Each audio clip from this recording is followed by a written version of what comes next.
On a eu beaucoup de médecins africains qui sont venus dans nos pays. Comment on s'assure en fait que les médecins africains vont rester exercer dans les pays africains, parce que pour faire du diagnostic, former leurs pairs en Afrique. Et qui vont former, et que la formation ne se fasse pas forcément en France, en Belgique, en Allemagne, en Suisse, puisqu'on en a.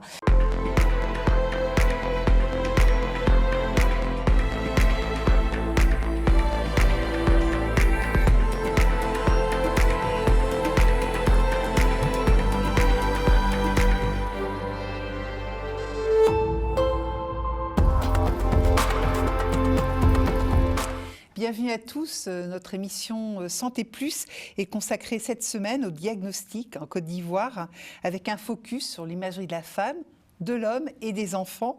Avec nous aujourd'hui sur ce plateau, bonjour. Bonjour. Laurence Contarassu, vous êtes directrice des affaires gouvernementales pour la France, la Belgique et l'Afrique francophone de GE Healthcare.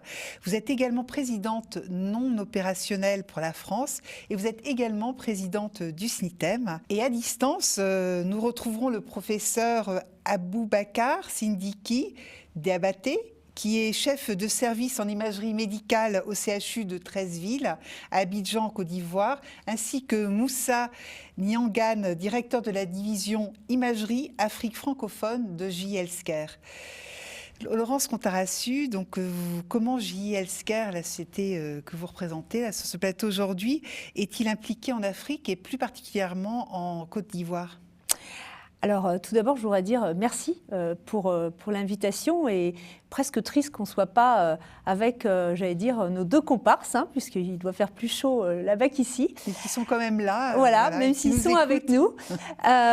Et l'Afrique, d'ailleurs, au sens, j'allais dire, large, est très importante pour une société comme General Electric Healthcare, puisque notre vision, c'est vraiment de créer un monde où la santé n'a pas de limite. Et il y a beaucoup à faire en Afrique. C'est aussi un continent un peu différent, parce que chaque pays est différent. Donc, nous adressons chaque pays d'une façon différente. Par exemple, on va être en direct en Algérie, on a presque 150 personnes. On va être en indirect, par exemple, au Maroc, mais avec un distributeur qui s'appelle T2S, qui est très bien implanté, qui lui a 350 personnes. On va être en direct en Côte d'Ivoire, avec un modèle hybride, puisqu'on a des équipes sur place qui font de la vente, et surtout on assure le service, parce qu'on y reviendra, le service c'est absolument indispensable quand on vend des machines. Je dis toujours, si c'est pour vendre des machines qui ne servent pas, ça ne sert à rien, parce que toutes ces innovations, elles doivent servir aux patients. Au Sénégal, par exemple, en indirect. Et puis après, alors nous, on s'occupe, avec mes équipes, et donc Moussa, on s'occupe de toute la partie, j'allais dire, Afrique francophone, puis il y a toute l'autre partie qui est gérée par une autre équipe. Et si je résume, on essaie vraiment de s'adapter à chaque pays et de s'assurer que chaque pays, bien, en termes de santé, va pouvoir grandir le plus rapidement possible pour qu'on puisse apporter toutes les innovations, en fait, en termes de diagnostic, à l'ensemble de ces pays africains.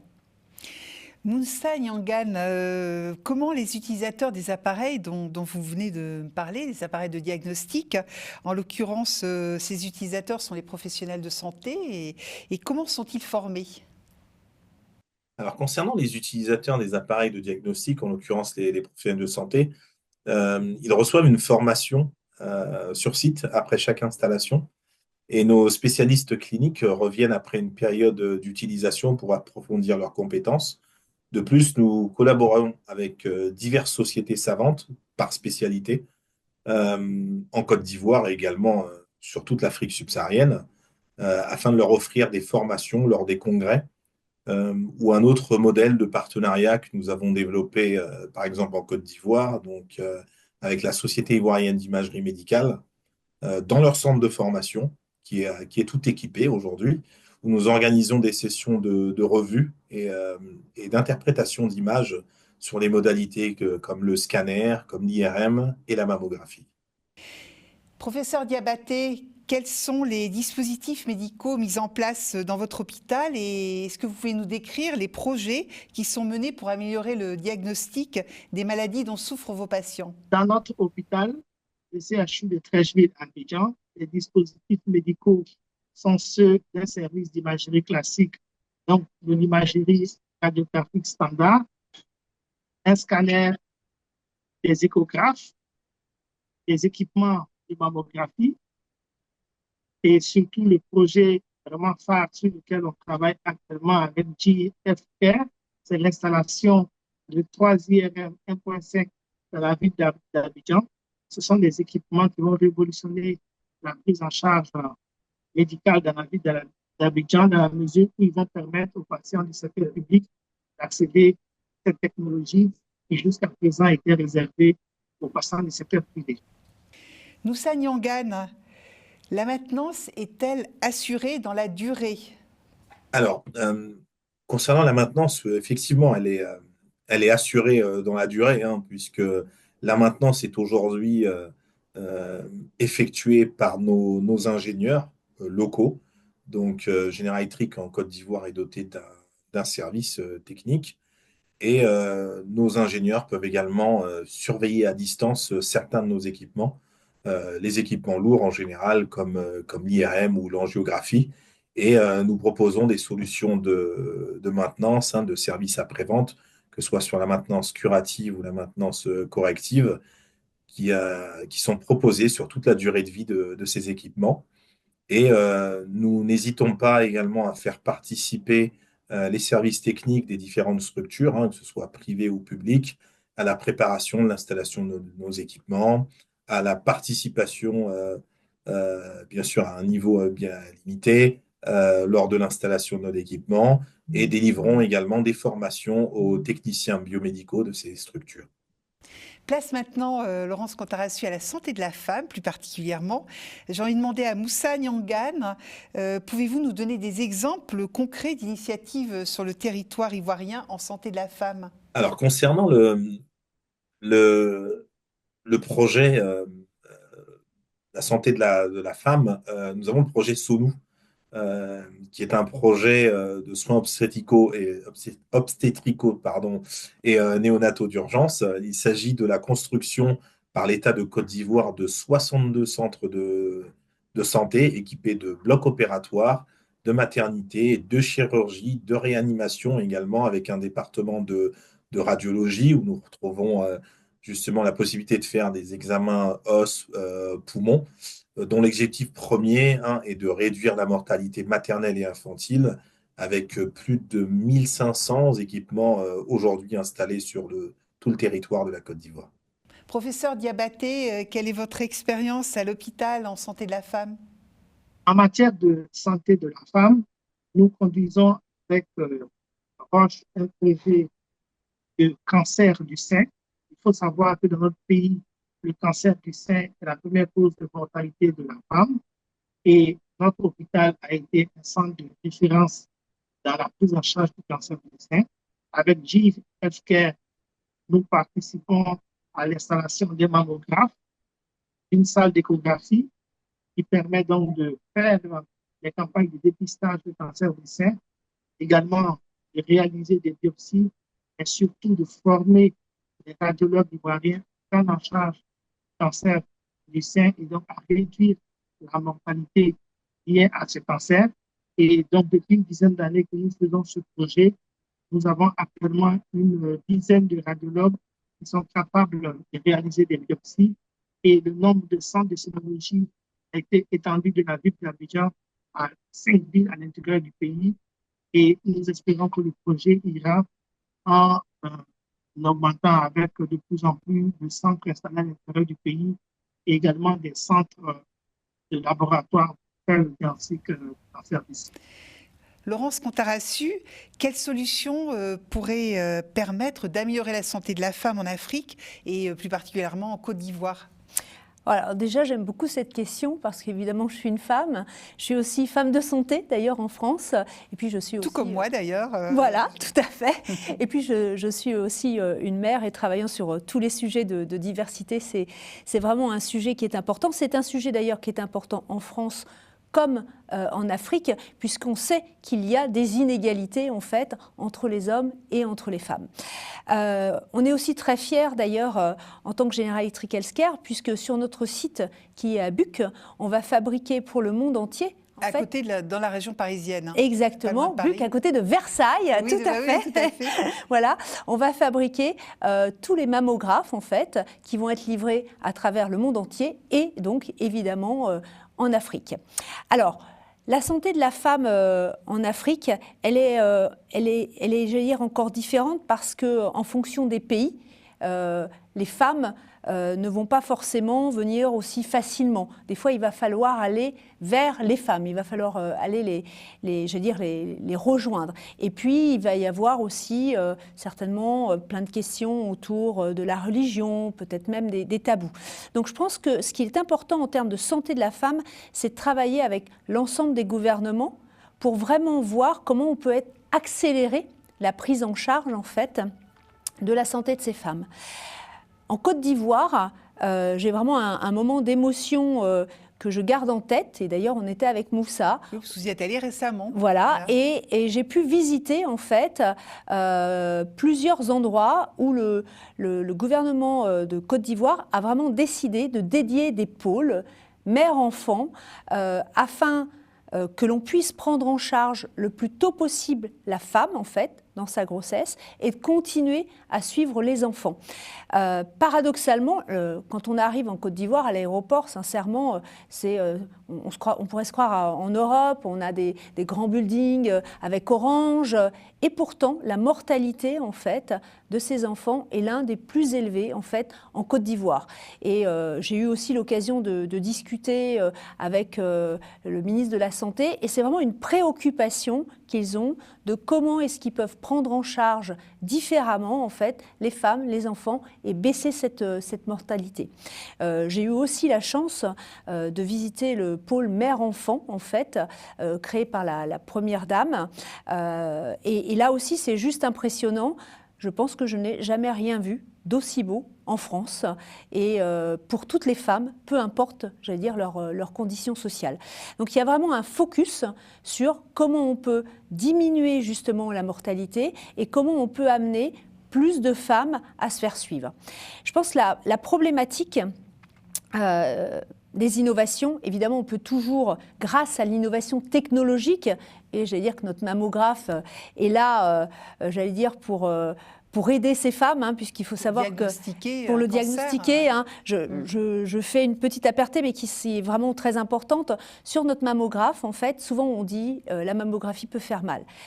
Eh bien, il faut savoir que sur le nôtre, on peut gérer la pression. La patiente va gérer la pression. Ce n'est pas l'opératrice qui va le faire. Et souvent, quand on gère la pression pour soi-même, en fait, eh bien, on va faire plus fort que si c'était l'opératrice qui le faisait. Donc en fait, évidemment, on va encore augmenter, je veux dire, la qualité du diagnostic. Et c'est comment vraiment on peut amener, je disais, cette innovation technologique et amener la même innovation technologique en Afrique que ce qu'on amène dans les pays européens. Et puis aussi, comment est-ce qu'on va former les opérateurs. Et là, c'est vraiment deux choses qu'il faut faire en même temps. Et puis, souvent, je dis, l'innovation technologique, c'est bien, mais il faut l'innovation organisationnelle. Et je pense que dans chaque pays d'Afrique, il y a à repenser, en fait, comment est-ce que les femmes vont venir, comment est-ce qu'on va les suivre, en fait, comment on va gérer le parcours de soins, en fait, le parcours du diagnostic, d'ailleurs, dans notre cas, de chaque femme africaine en fonction des pays. Puisque, si je résume, dans les grandes villes, globalement, ils sont bien équipés. Et souvent, la difficulté, en fait, c'est les femmes qui vivent en dehors des grandes villes. C'est quasiment le cas dans les villages, c'est quasiment le cas dans tous les pays. Et c'est vrai, d'ailleurs, en Afrique du Nord et aussi en Afrique de l'Ouest. Donc, c'est vraiment comment est-ce qu'on va être certain qu'on va amener, en fait, ces innovations. Parce que si elles doivent se rendre dans les grandes villes, là, évidemment, ça ne va pas être le cas. Et c'est quelque chose de très, je veux dire, très important, parce que même dans nos pays, comme la France, hein, 50% des femmes en âge de faire une mammographie, simplement la font. en fait. Donc, c'est encore plus important dans les pays d'Afrique. Donc, comment est-ce qu'on les aide à rattraper, voire même à nous dépasser, parce qu'on est encore loin des résultats où il faut aller. Place maintenant à l'homme, parce que General Electric Healthcare est également spécialisé dans les appareils qui peuvent détecter les maladies des hommes, et le diagnostic est aussi crucial. Quelles sont les applications pour la santé de l'homme ?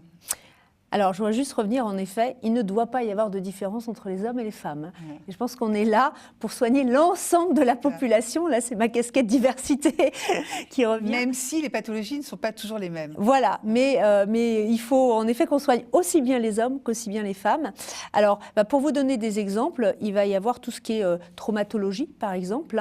Chez les hommes, ça va être quelque chose qu'on va retrouver évidemment de façon fréquente, et aussi parce que dans l'environnement du travail, on peut avoir des chutes plus importantes, ou aussi des personnes plus âgées.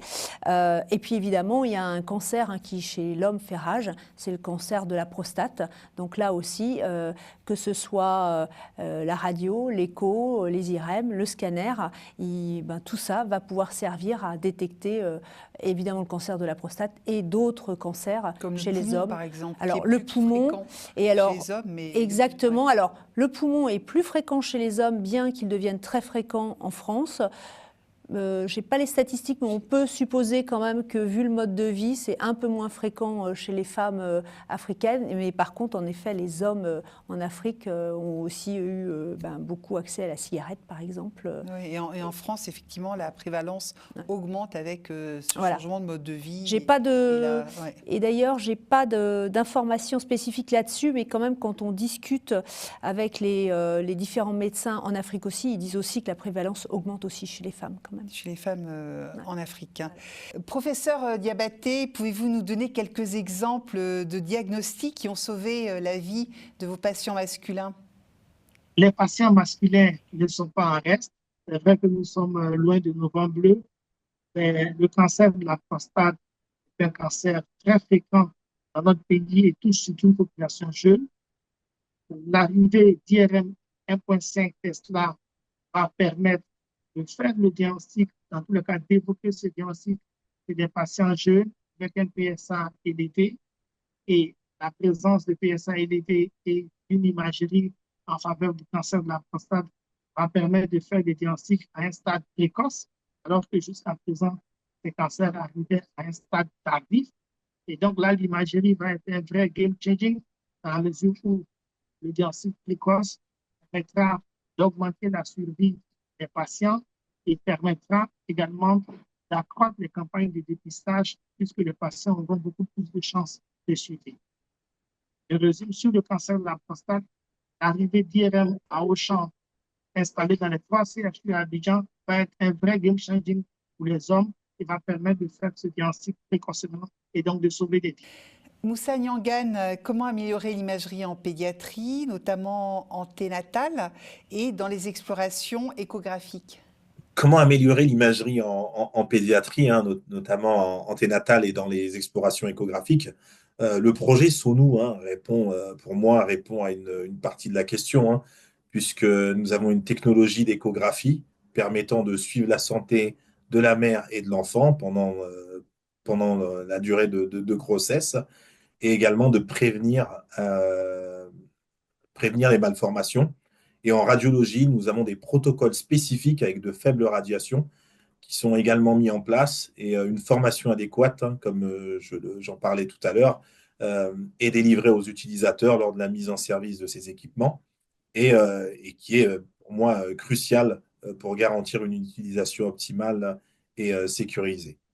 Professeur Diabaté, comment les femmes enceintes et les enfants sont-ils pris en charge concrètement sur le terrain ?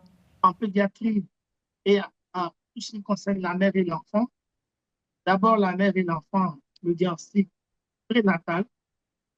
Nous avons montré que le fait de faire des échographies prénatales, notamment 3 échographies prénatales, permet de réduire la mortalité chez l'enfant, et le gouvernement a permis que ces échographies soient réalisées à un tarif préférentiel voire gratuitement. Les échographes sont de plus en plus accessibles aux populations. La Société ivoirienne d'imagerie médicale se forme de former les médecins à faire ce diagnostic prénatal. De plus, le projet GI permet de faire entrer les échographes dans les salles d'accouchement et donc de rendre les échographes accessibles en salle d'accouchement pour réduire les risques d'hémorragie maternelle. L'échographie va permettre également